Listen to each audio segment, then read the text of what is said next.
Monera cup season 5 का हुआ जोरदार आयोजन।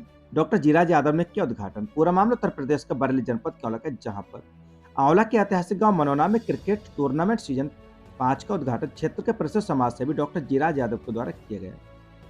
क्रिकेट टूर्नामेंट का उद्घाटन करते हुए डॉक्टर जीराज यादव ने कहा कि खेलों से शरीर स्वस्थ रहता है और सद्भावना की भावना बनी रहती है। डॉक्टर जीराज यादव ने फाइनल में पहुंचने वाली टीम को पुरस्कार अपनी तरफ से देने की घोषणा की। उद्घाटन मैच गुलरगांव क्रिकेट क्लब और मऊ क्रिकेट क्लब के बीच खेला गया, जिसमें मऊ क्रिकेट क्लब की तरफ से नीरज कुमार शरण ने 25 रन और मुन्ना ने 13 रन बनाए। इनके अलावा कोई भी खिलाड़ी उनका आंकड़ा भी नहीं छू पाया। गुलरगांव क्रिकेट क्लब ने 70 रन बनाकर मैच जीत लिया।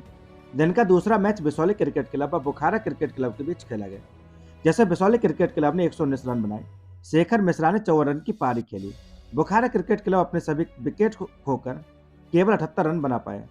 कार्यक्रम का आयोजन अंकित गोस्वामी, राजकमल चौहान, गब्बर मास्टर, प्रदीप शर्मा, सोनू सिंह, प्रद्युमन शंखदार, आशीष पाठक, राहुल सिंह, हेमंत चौहान रहे। सच से कनेक्शन के लिए विशाल सक्सेना की रिपोर्ट। 5वां अखिल भारतीय जीआरपी प्रमुख सम्मेलन रेलवे सुरक्षा बढ़ाने और यात्री शिकायतों के समाधान पर केंद्रित। पूरा मामला नई दिल्ली का, जहां पर 17 दिसंबर 2024 रेलवे सुरक्षा बल आरपीएफ द्वारा समन्वित रेल मंत्रालय के साथ जीआरपी प्रमुखों का 5वां अखिल भारतीय सम्मेलन का विज्ञान भवन नई दिल्ली में सफलतापूर्वक संपन्न हुआ। इस कार्यक्रम में वरिष्ठ अधिकारियों, सुरक्षा नेता, यात्री सुरक्षा, अपराध समर रणनीतियों और बढ़ी हुई रेलवे सुरक्षा के लिए महत्वपूर्ण जनशक्ति आवश्यकताओं पर विचार विमर्श करने के लिए एक साथ है।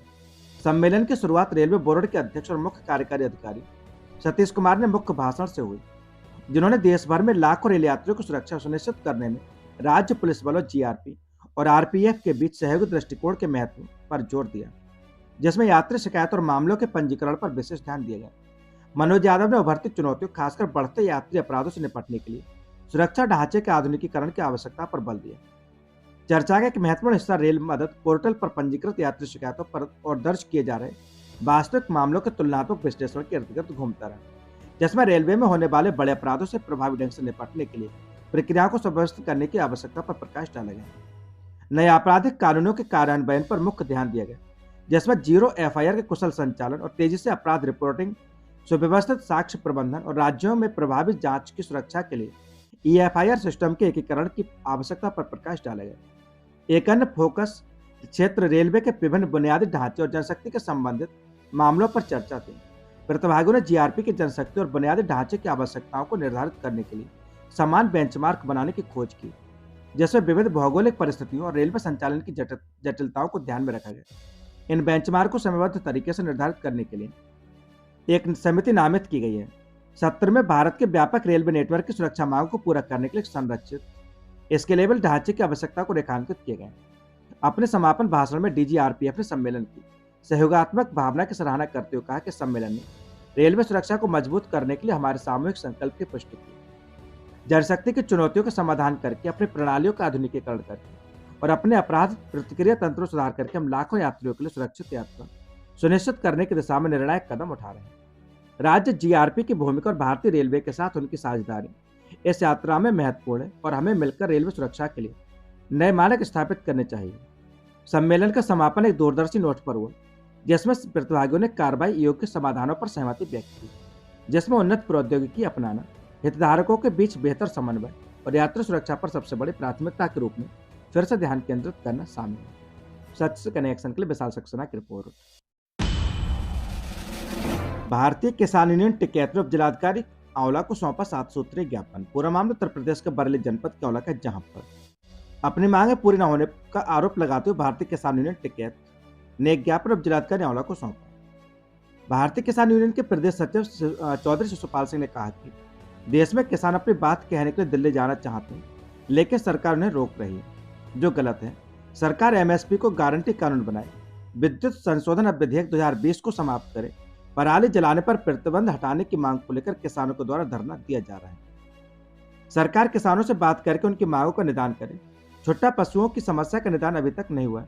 भारतीय किसान यूनियन कार्यकर्ताओं ने बिजली विभाग के निजीकरण का विरोध किया। ग्रामीण क्षेत्रों को रात्रि में बिजली उपलब्ध कराई जाए। बेसहारा पशुओं के हमले से उनकी जान खतरा बना रहता है। इस अवसर पर महाराज सिंह यादव, पंकज कुमार शर्मा, उदल सिंह वर्मा सहित काफी संख्या में किसान उपस्थित रहे। सच से कनेक्शन के लिए आंवला से नगेंद्र सक्सेना की रिपोर्ट। इनको छुपाओ। मैं चौधरी शिषपाल सिंह, प्रदेश महासचिव भारतीय किसान टिकैत। आज हम यहाँ आंवला तहसील प्रांगण में मासिक मीटिंग में आए हैं और मासिक मीटिंग में ऐसी बहुत सी समस्याएं हैं जो 8-8 महीने से, 1-1 साल से पेंडिंग हैं, जिनके बारे में ज्ञापन के माध्यम से, व्यक्तिगत तौर पर बातचीत करने के माध्यम से उच्च अधिकारियों को सारी बात हम समझा चुके हैं, लेकिन उनका समाधान आज तक नहीं हुआ। और वो सारी समस्याएं ऐसी नहीं हैं जिनको डीएम साहब करें या सरकार करें या मुख्यमंत्री राष्ट्रपति करें। ये सारी समस्याएं तहसीलदार, एसडीएम साहब के स्तर पर समाधान होने वाली हैं। उन्हीं चीज़ों को लेकर हम आज यहाँ हैं। रिछा में वार्ड सभासद के उपचुनाव में 67.7% मतदान, पुलिस प्रशासन की मौजूदगी में शांतिपूर्वक मतदान संपन्न। पूरा मामला उत्तर प्रदेश के बरेली जनपद के देवरिया क्षेत्र का, जहां पर नगर पंचायत रिछा में एक वार्ड सभासद के इंतकाल निधन के बाद रिक्त हुए पद पर मंगलवार को उपचुनाव शांतिपूर्वक संपन्न हो गया। इस दौरान पुलिस प्रशासन का अमला पूरी तरह मुस्तैद रहा। नगर पंचायत रिछा में 14 वार्ड हैं। वार्ड नंबर 8 नवाबगंजियों के सभासद जमीलन का पिछले दिनों इंतकाल निधन हो गया था, जिसकी वजह से यह पद रिक्त चल रहा था। शासन द्वारा रिक्त पद घोषित होने के बाद मंगलवार को उपचुनाव कराए गए। जूनियर हाई स्कूल में बने मतदान केंद्र पर मतदान शांतिपूर्वक निपट गया। इस दौरान कोतवाल देवरिया के प्रभारी निरीक्षक दिनेश कुमार सिंह, इंस्पेक्टर क्राइम रामवीर सिंह और रिछा चौकी इंचार्ज कुशल पाल सिंह पूरे पुलिस फोर्स के साथ जूनियर हाई स्कूल में बने रहे और मतदान केंद्र पर चुनाव निपट जाने तक मुस्तैद रहे। इसके अलावा सीडीओ जग प्रवेश, एसडीएम बहेड़ी रत्निका श्रीवास्तव, सीओ गौरव सिंह के अलावा अन्य पुलिस प्रशासनिक अफसरों ने दौरा कर उपचुनाव का जायजा लिया। यहाँ 1509 मतदाताओं में 1006 ने वोट डाले। कुल 66.7% मतदान रहा। सच से कनेक्शन के लिए देवरिया से ब्यूरो रिपोर्ट हरीश गंगवार। 20 दिन पहले कटे सरकारी पेड़ों का तहसील प्रशासन नहीं कर सका फैसला। ग्रामीणों ने लगाया तहसील प्रशासन पर कार्रवाई न करने का आरोप। पूरा मामला उत्तर प्रदेश के बरेली जनपद के देवरिया क्षेत्र का, जहां पर कोतवाली देवरिया के अंतर्गत आने वाले गांव गरगैया में लगभग 20 दिन पूर्व मत्स्य पालन को दिए गए पट्टा धारक उत्तम चंद पुत्र पूसे ने तालाब के चारों लगे यूकेलिप्टस के पेड़ों को काट डाला था, जिसकी शिकायत ग्रामीणों ने तहसील प्रशासन से की थी, जिस पर हल्का लेख वाले मौके पर पहुंचकर पेड़ों का कटान रुकवा दिया एवं पेड़ ग्राम प्रधान के सुपुर्दगी में दे दिए थे। तब से पेड़ वहीं पड़े सूख रहे थे। ग्रामीणों का आरोप है कि लिखित शिकायत देने के बाद भी तहसील प्रशासन ने कोई कार्रवाई नहीं की। तहसील प्रशासन की इस लापरवाही के कारण हर वर्ष मछली पालन पट्टा धारक तालाब के चारों लगे पेड़ों को काटकर बेच देता है और शासन प्रशासन को लाखों रुपए का चूना लगाता है। ग्रामीणों ने मंडलायुक्त व जिलाधिकारी से की शिकायत। तो बता दें, गांव के ग्रामीणों ने मंडलायुक्त व जिलाधिकारी को दिए शिकायती पत्र में तहसील प्रशासन पर लापरवाही का आरोप लगाया है। ग्रामीणों का आरोप है कि पट्टा धारक हर वर्ष लाखों रुपए की लकड़ी बेचकर हेरफेर करता है और प्रशासन को लाखों रुपए का चूना लगा देता है। पट्टा धारक को तालाब केवल मत्स्य पालन को दिया गया, न कि सरकारी संपत्ति को खुर्द करने को। उन्होंने पट्टा धारक पर सरकारी लकड़ी चोरी कर बेचने का आरोप लगाते हुए रिपोर्ट दर्ज कराए जाने के साथ उसका पट्टा निरस्त करने की मांग की। मंडलायुक्त व जिलाधिकारी शिकायत करने वालों में खुशहाली राम, होरीलाल, दीनदयाल, राजेंद्र वर्मा, मोहम्मद आसिफ, राकेश कुमार आदि रहे। सच से कनेक्शन के लिए ब्यूरो रिपोर्ट हरीश गंगवार, देवरिया।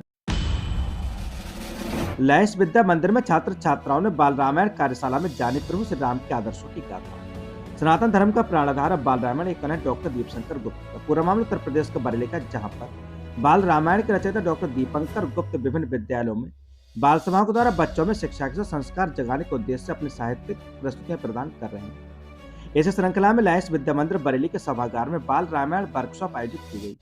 कार्यक्रम में डॉक्टर दीपंकर गुप्त छात्र छात्राओं को वर्कशॉप में बाल रामायण पर बोलते हुए बताएगी।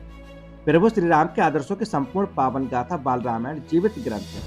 वर्तमान में आधुनिक चकाचौंध पाश्चात्य संस्कृति के बढ़ते प्रकोप तथा बदलते परिवेश में हमारी भारतीय संस्कृति दिन प्रतिदिन विकृत होती जा रही है। हमारी नई पीढ़ी अपने धर्म, राष्ट्र और भाषा से अपरिचित होती जा रही है। ऐसे में मर्यादा पुरुषोत्तम भगवान श्री राम के आदर्श भारत के भावी कर्णधारों में नई चेतना के साथ नैतिक मूल्य एवं संस्कार जगाने में बहुत ही समर्थन सक्षम है। उन्होंने कहा कि रामायण हमें मानव से महामानव बनने की प्रेरणा देती है।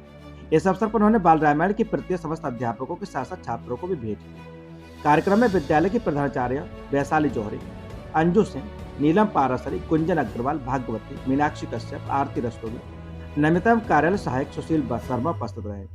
बाल रामायण वर्कशॉप के समापन पर प्रधानाचार्य वैशाली जौहरी ने डॉक्टर दीपंकर गुप्त द्वारा बाल रामायण पर केंद्रित बाल सभा हेतु उनकी प्रस्तुति के प्रति आभार प्रकट किया। सच से कनेक्शन के लिए ब्यूरो रिपोर्ट हरीश गंगवार, देवरिया।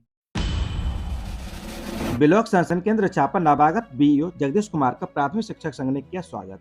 पूरा मामला उत्तर प्रदेश के बरेली जनपद के देवरिया क्षेत्र का, जहां पर ब्लॉक दमखोदा के तत्वाधान में केंद्र रेछा संसाधन पर नवागत बीईओ जगदीश कुमार का स्वागत कार्यक्रम का आयोजन ब्लॉक अध्यक्ष मनोज गंगवार की अध्यक्षता एवं ब्लॉक मंत्री तपन सिंह मौर्य के निर्देशन में संपन्न हुआ। नवागत खंड शिक्षा अधिकारी ने ब्लॉक के विद्यालयों में शिक्षकों की सराहना की एवं निष्ठापूर्वक अपने कार्य के पूर्ण करने हेतु निर्देशित किया। प्राथमिक शिक्षक संघ पदाधिकारियों ने कदम से कदम मिलाकर ब्लॉक की बीईओ के निर्देशन में अग्रणी बनाने का संकल्प भी लिया।